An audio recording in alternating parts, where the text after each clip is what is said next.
उसमें भी कितना है, वो भी रिक्रूट होता है। ये तालीम तरबियत का स्टोरी का नाम है चचा बुलक्कड़ हद हो गई। ठीक है, ये मैं अपने बेटे को पढ़ के सुना रहा हूँ।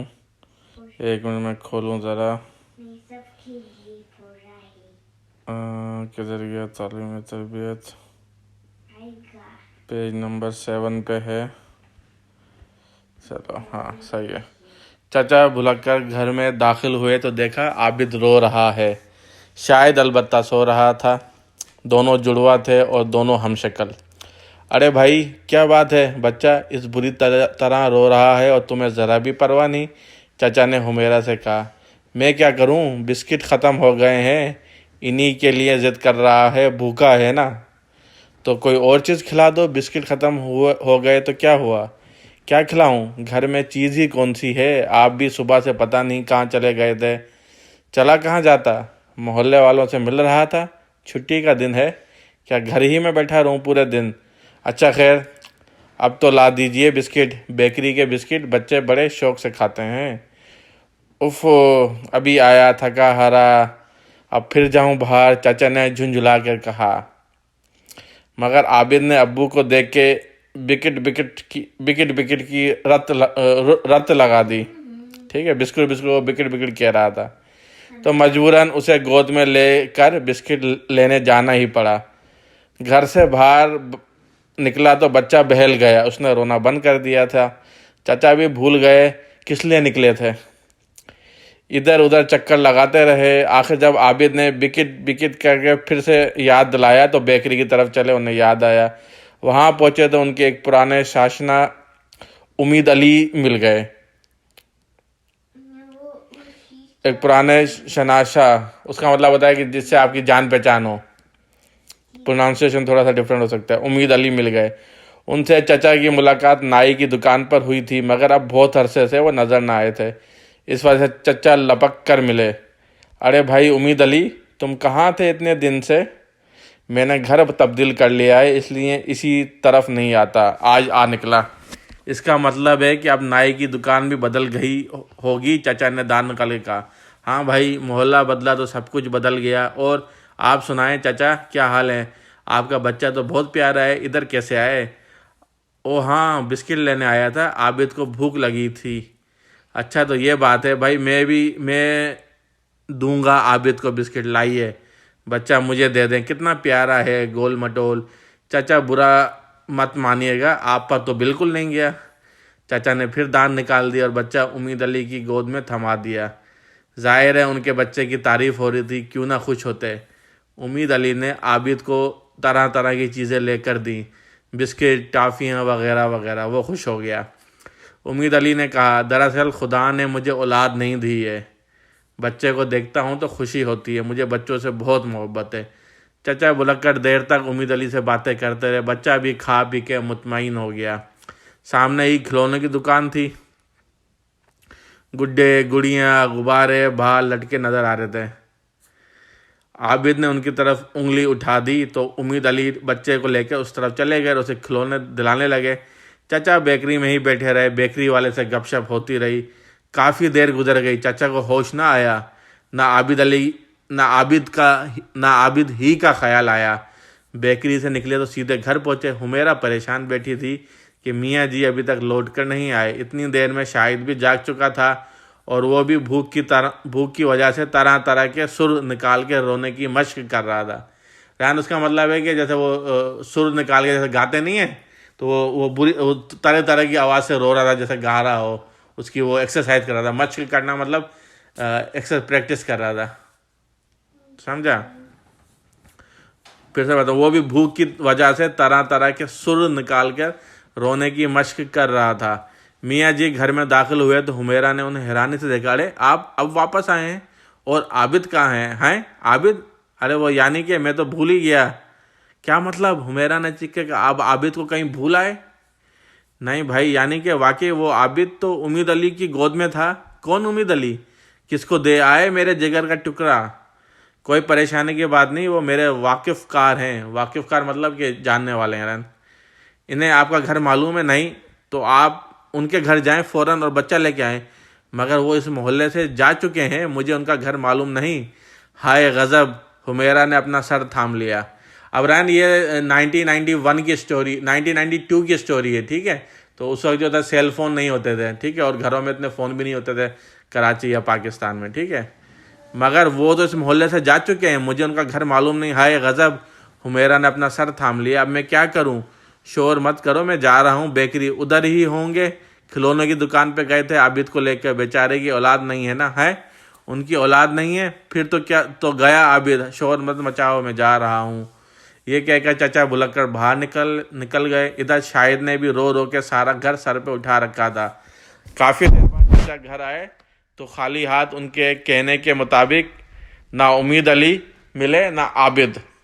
अब तो हुमैरा ने रोना शुरू कर दिया। हद हो गई, भूल की भी, आखिर बच्चा भी कोई भूलने की चीज़ है। अब तक तो मैं हर मामले में खामोश रही, मगर अब इतना कह के वो और ज़्यादा रोने लगी। चाचा भुलक्कड़ वाकई परेशान हो गए। खुशकिस्मती से खाला भी आ गई, ठीक है। इन्हें तमाम मामले का इल्म हुआ तो उन्होंने तसल्ली दी और हुमैरा को चुप कराया। फिर बोली, बच्चा मिल जाएगा, आखिर वो साहब खुद ही ख्याल करेंगे। मगर खाला भी, अब तो बहुत देर चुकी, अगर उन्हें ख्याल आना होता तो बेकरी वाले से पता पूछ के बच्चा ले आते।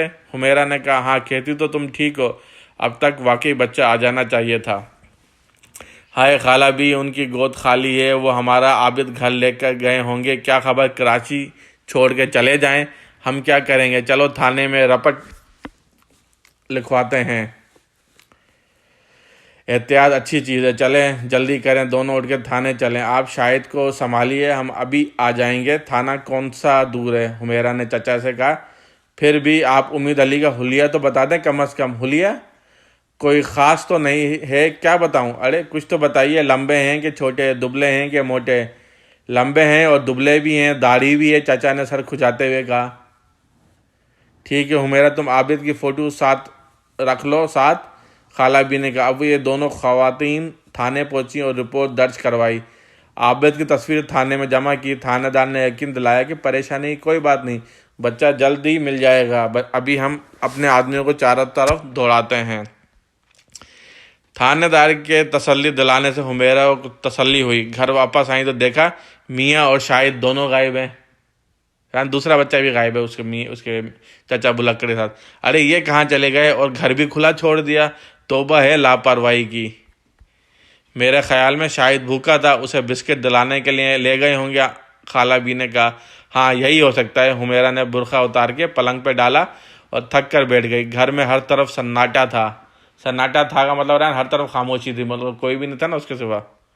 सारी रौनक तो बच्चों से होती है, अब दोहरी परेशानी हो गई थी। वक्त तेज़ी से गुजर रहा था और चचा भुलक्कड़ का कहीं पता नहीं था। खाला आप बैठे हैं घर में, मैं बेकरी जा रही हूँ, कुछ पता तो चले कहाँ गए शाहिद को लेकर। हाँ हाँ जल्दी जाओ, मगर जल्दी आना, अब तो मुझे भी हौल उठ रहे हैं मतलब कि परेशानी हो रही है। हुमैरा ने फिर बुर्का ओढ़ा और मियाँ की तलाश में निकली। दुकानों पे पता किया, बेकरी पे पूछा, मगर कुछ मालूम ना हुआ। थक हार के वापस आ गई।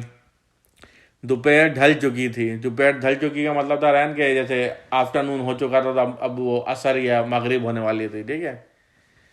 उसने रो रो के आंखें सुजा ली। खाला भी ने बहुत कहा कुछ खा पी लो, सुबह से भूखी हो, मगर उसने मना कर दिया। खाला भी, मेरे हलक से नवाला कैसे उतर सकता है?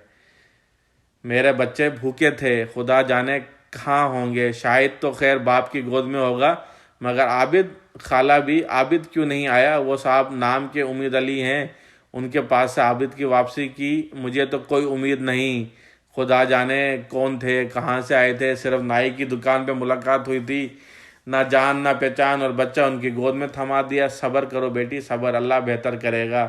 खाला भी, कितना सब्र करूं, हद होती है किसी चीज़ की। आप भी मुझे अच्छी तरह जानती हैं, मैंने कभी किसी बात में ज़बान नहीं खोली, उनकी हर भूल को हंसकर बर्दाश्त किया, मगर अब तो हद ही हो गई। ये सब कुछ मेरी बर्दाश्त से बाहर है। तुम ठीक कहती हो बेटी, फिर भी सब्र करना ही पड़ता है।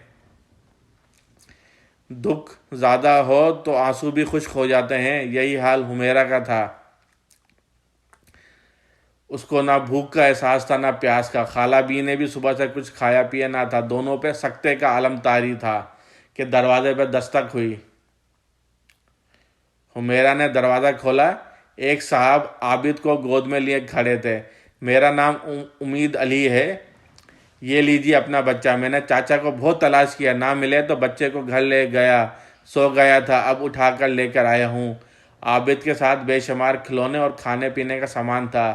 एक अदद सूट भी था। सूट मतलब रन कपड़े, ठीक है। उम्मीद अली साहब चले गए। हुमेरा शुक्रिया भी अदा ना कर सकी। एक परेशानी दूर हुई मगर दूसरी परेशानी अभी भी मौजूद थी। आखिर मियाँ जी शाहिद को लेकर कहाँ चले गए? ये एक ऐसा सवाल था जिसका जवाब खाला बी के पास भी ना था। अब तुम फिक्र ना करो हुमेरा, शाद मियाँ आ ही जाएंगे, आखिर बच्चा उन्हीं के पास है। आओ थाने चलकर इतला दे दें कि बच्चा हमें मिल गया है। चलिए खाला। हुमेरा ने आबिद को गोद में लिया। दोनों थाने पहुंची। वहां का मंजर ही अजीब था। चचा बुलक्कर हैरान परेशान बैठे थे। उनकी गोद में शाहिद था जो बिलक बिलक कर रो रहा था।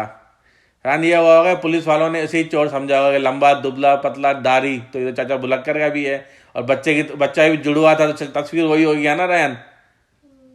तो पुलिस वालों ने इसे पकड़ लिया, इसका मतलब है। तो फिर से बताता हूँ, वहाँ का मंजर ही अजीब था। चचा बुलक्कर हैरान परेशान बैठे थे। उनकी गोद में शाहिद था जो बिलक बिलक कर रो रहा था। पुलिस वालों ने इन्हें गिरफ्तार कर रखा था क्योंकि वो लंबे और दुबले थे। उनकी दाढ़ी भी थी। उनकी गोद में जो बच्चा था वो यकीनन आबिद ही था जिसकी तस्वीर थाने में जमा थी। चाचा ने पुलिस को 1000 यकीन दिलाया कि ये आबिद नहीं शाहिद है और ये उनका बच्चा है, मगर किसी ने उनकी बात का यकीन नहीं किया। हुमेरा थाने पहुंची तो उनकी गोद में भी उसी शक्ल का बच्चा था। अब तमाम मामला थानेदार की समझ में आ गया। उसने हुमेरा से माजरत की मतलब कि जैसे सॉरी बोला या माफ़ी की, माजरत की और कहा भाई आपके शौहर ने कोई बात ठीक से बताई ही नहीं। ये बता देते हैं कि ये दोनों बच्चे हम शक्ल हैं तो बात इतनी ना बढ़ती। मैंने सब बताया था, यहाँ सुनता ही कौन है। चचा ने नाराज हो गया। शायद भूख से रो रहा था और इनका कहना था कि तुम्हारा बच्चा होता तो तुम्हारी गोद में क्यों रोता। खैर छोड़ो इस किस्से को और घर चलो। खाला बी ने चाचा का गुस्सा ठंडा कर दिया।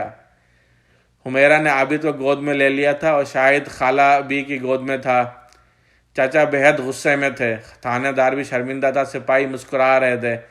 घर पहुंचकर हुमेरा ने जल्दी से खाना गर्म किया। सब लोग दिन भर के भूखे थे। वो खाना निकाल के मियाँ को बुलाने गई तो देखा मियाँ जी आबिद के बिस्किट का डब्बा आधे से ज़्यादा साफ कर चुके थे।